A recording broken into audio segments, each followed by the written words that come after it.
हे मधुसूदन, मैं भी जानता हूं कि मैं क्षत्रिय हूं। युद्ध करना मेरा धर्म है, परंतु इस युद्ध भूमि में युद्ध अभिलाषी इस स्वजन समूह को देखकर मेरा शरीर ढीला पड़ रहा है, मेरी आत्मा कांप रही है, मेरा गला सूख रहा है। परस्पर विरोधी विचारों की आक्रमण से मेरी मति भ्रमित हो गई है। इस दुविधा के कारण मुझे मेरा मार्ग स्पष्ट दिखाई नहीं दे रहा है। हे कृष्ण, तुम मेरे गुरु हो, भगवान हो, मैं तुम्हारी शरण में आया हूं। अब तो ही मेरा मार्गदर्शन करो, मुझे रास्ता बताओ, क्या उचित है और क्या अनुचित।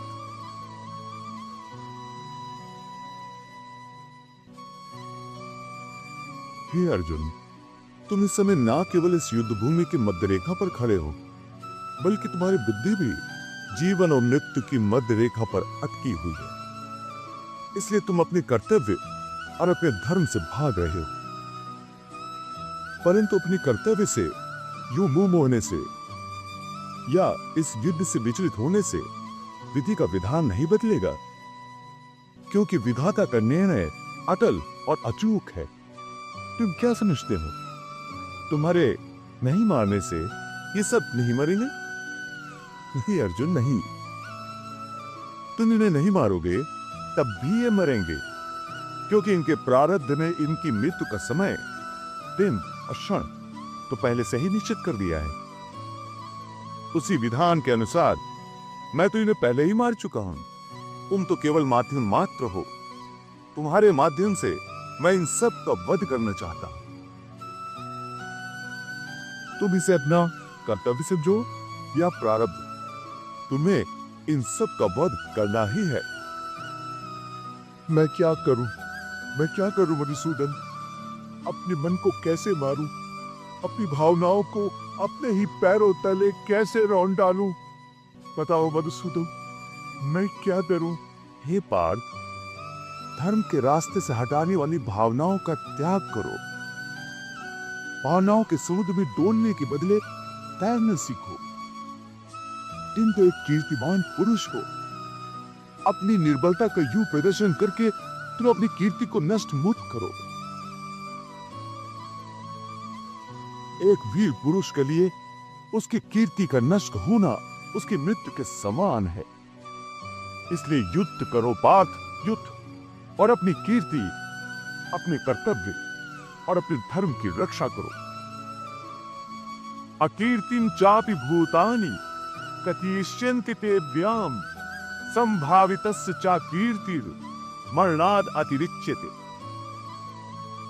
इस धर्म युद्ध में यदि तुम मारे भी गए तो तुम्हें वीर गति प्राप्त होगी।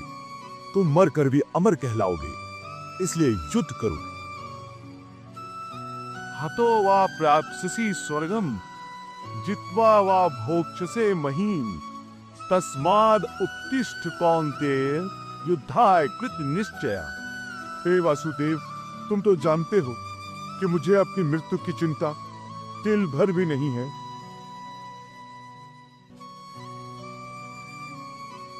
हे अर्जुन, मैं जानता हूं तुम इस धर्म युद्ध में अपने प्राणों की आहुति देने से जरा भी नहीं घबराते।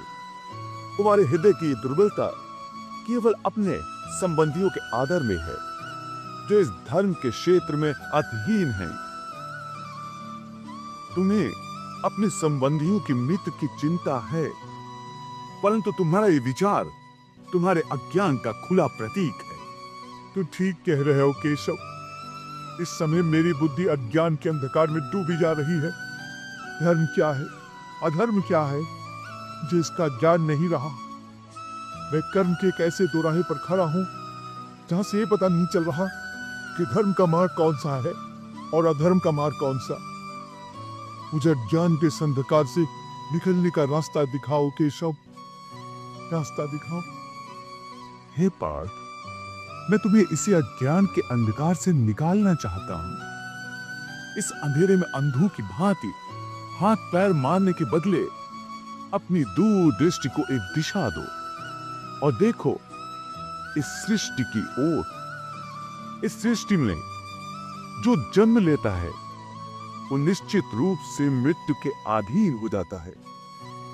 इसका अर्थ यह है कि इस मृत्युलोक का हर प्राणी, चाहे वो मनुष्य हो, पशु हो, पक्षी हो या फिर पेड़ पौधा हो, हर सांस लेने वाला प्राणी अपने जन्म के साथ अपनी मृत्यु को भी लेकर आता है।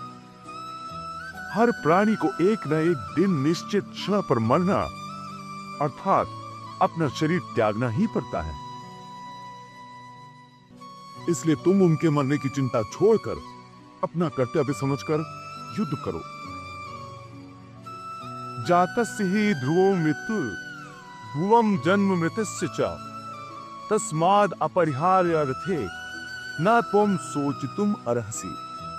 ये ठीक है कृष्णा, क्योंकि प्रारब्ध में मरना लिखा है। यदि पितामह की मृत्यु का समय आ गया है तो वो अवश्य मर जाएंगे, परंतु मैं अपने हाथों से उन्हें क्यों मारूं?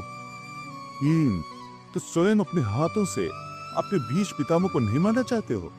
यही सत्य है माधव, मैं अपने भीष्म पितामह को अपने हाथों से नहीं मार सकता। तो ठीक है, मत मारो, परंतु पहले मुझे ये तो बताओ कि कौन है तुम्हारे भीष्म पितामह? कहाँ है तुम्हारे भीष्म पितामह? ये क्या पूछ रहे हो? तुम्हें दिखाई नहीं देते क्या? वो सामने ही तो है खड़े भीष्म पितामह, वो जो रथ के ऊपर खड़ा है। हाँ वही तो। पर वो जो रथ के ऊपर खड़ा दिखाई दे रहा है पार्थ, वो तो केवल भीष्म पितामह का शरीर है। मैं पूछता हूँ असली भीष्म पितामह कौन है, कहाँ है? हे कृष्णा, तुम्हारी बात मेरी समझ में नहीं आ रही है। वो जो दिख रहा है वो भीष्म पितामह नहीं है, केवल शरीर है। इसका अर्थ है कि भीष्म पितामह कोई और है। अवश्य, यही तुम्हें समझा रहा हूं मैं। देखो ध्यान से, देखो उस शरीर में जो प्रकाश है जिसे आत्मा कहते हैं, मैं तुम्हें दिव्य चक्षु प्रदान करता हूं। इन दिव्य चक्षुओं से देखो उस आत्मा को।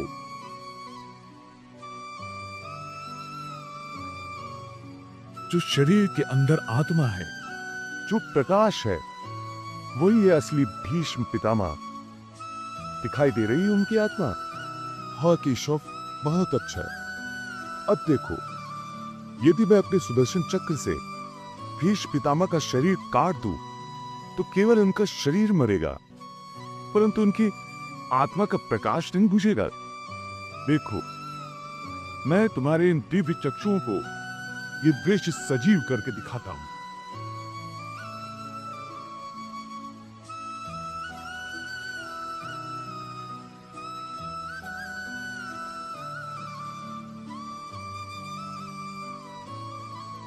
देख लिया अर्जुन, मेरे सुदर्शन से केवल उस शरीर का नाश हुआ है, उसकी आत्मा का दिया अब भी उसी प्रकार चल रहा है। हे कौन्तेय, इस परम सत्य को अच्छी तरह समझ लो कि विश्व में केवल शरीर नाशवान है, किंतु आत्मा अविनाशी है। शरीर के मरने पर आत्मा नहीं मरती। आत्मा न कभी जन्म लेती है और न कभी मरती है। वो अजन्मा, नित्य, सनातन और पुरातन है, जो शरीर को मारने पर भी नहीं मारी जाती।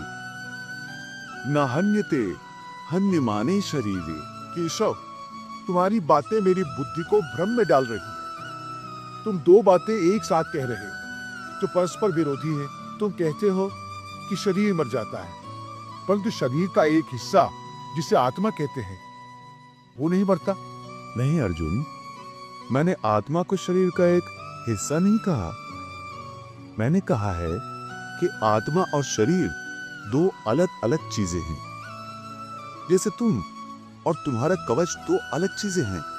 तुम्हारे कवच के दो टुकड़े हो जाएं, तो उसका यह अर्थ नहीं होता कि अर्जुन के दो टुकड़े हो गए। जिस प्रकार तुम और तुम्हारा कवच दो अलग अलग वस्तुएं हैं, या तुम और तुम्हारा ये रथ दो अलग अलग वस्तुएं हैं, उसी प्रकार मनुष्य का शरीर और उसकी आत्मा दो अलग अलग वस्तुएं हैं। यूं समझ लो कि जिस रथ में अर्जुन बैठा है वो रथ अर्जुन नहीं है।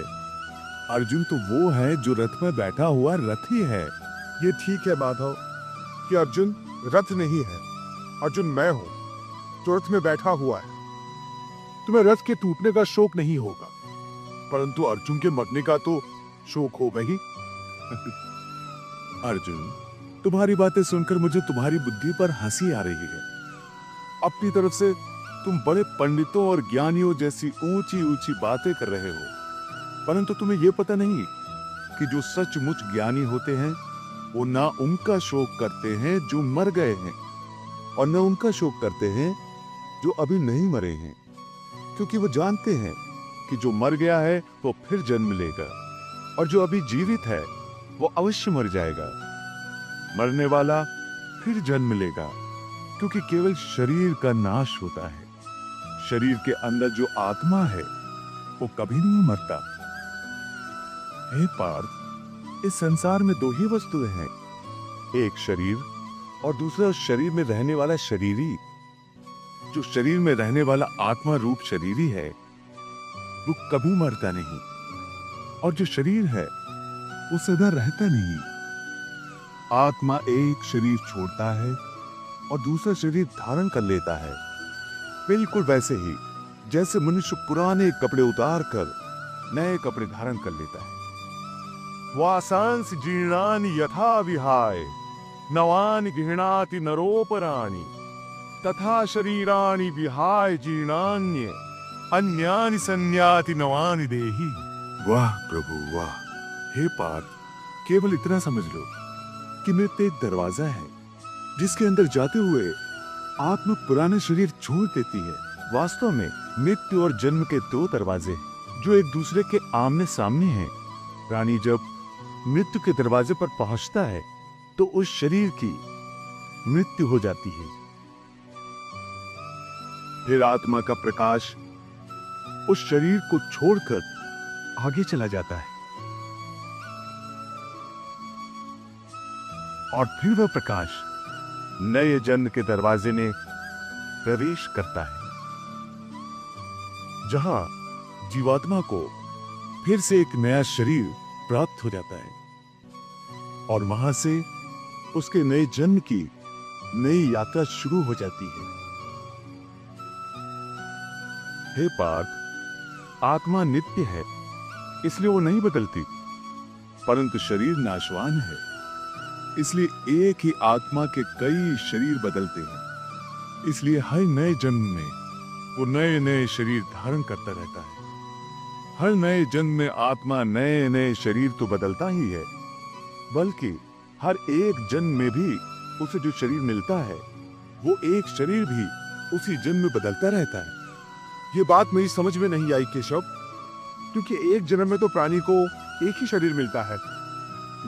नहीं, एक नहीं, अनेक शरीर मिलते हैं एक ही जन्म में। मैं अब भी नहीं समझा प्रभु, मैं समझाता हूं। याद करो अपना बचपन। उस समय अर्जुन का शरीर कैसा था? एक बालक का। और आज वो शरीर कहाँ है? वो शरीर तो बदल गया। इस शरीर में अर्थात वो शरीर नहीं रहा। आज तुम्हें एक युवक का शरीर मिला है। इसी प्रकार प्राणी को जन्म के समय जो शिशु का शरीर मिलता है, वही शिशु का शरीर काल के प्रभाव से एक बालक का शरीर हो जाता है। फिर वो किशोर अवस्था में आता है, फिर एक जवान पुरुष का शरीर बनता है, फिर अधेड़ उम्र का, फिर बूढ़े का रूप लेकर अंत में एक सूखे पत्ते की तरह जीवन के वृक्ष से टूटकर गिर जाता है।